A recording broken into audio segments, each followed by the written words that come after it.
કેન્દ્રીય જળશક્તિ મંત્રીના હસ્તે dream city police સ્ટેશનનું લોકાર્પણ કરાયું। ઉદ્ઘાટન પ્રસંગે ડાયમંડ કિંગ ગોવિંદ ધોળકિયાનું નિવેદન। હાલ હીરા ઉદ્યોગમાં મંદીનો માહોલ છે। આશા છે કે આવનારા સમયમાં પરિસ્થિતિ સુધરશે।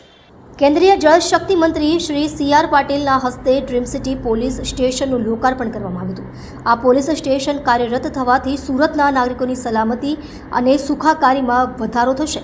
આ પ્રસંગે ગૃહ રાજ્યમંત્રી શ્રી હર્ષ સંઘવી, રાજ્યસભાના સાંસદ ગોવિંદભાઈ ધોળકિયા, ધારાસભ્ય સંદીપ દેસાઈ, સુરત શહેર પોલીસ કમિશનર શ્રી અનુપમસિંહ ગહેલોત, ધર્મનંદન ડાયમંડના ચેરમેન અને સુરત ડાયમંડ બુર્સના ડિરેક્ટર લાલજીભાઈ પટેલ, પોલીસ અધિકારીઓ ઉપસ્થિત રહ્યા હતા। આ પ્રસંગે ડાયમંડ કિંગ ગોવિંદ ધોળકિયાનું નિવેદન। હાલ હીરા ઉદ્યોગમાં મંદીનો માહોલ છે। આશા છે કે આવનારા સમયમાં પરિસ્થિતિ સુધરશે।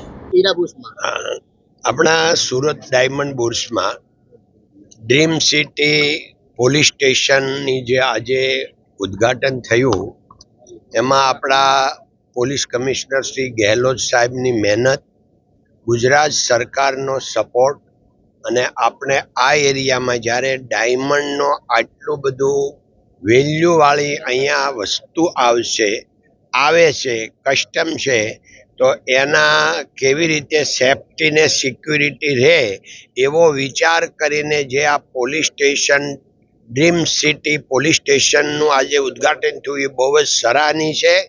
અને આપણે આશા રાખીએ કે આ એરિયામાં ખૂબ જ સેફ્ટી, શાંતિ અને સુખ રહેશે। ધન્યવાદ। એક સવાલ છે,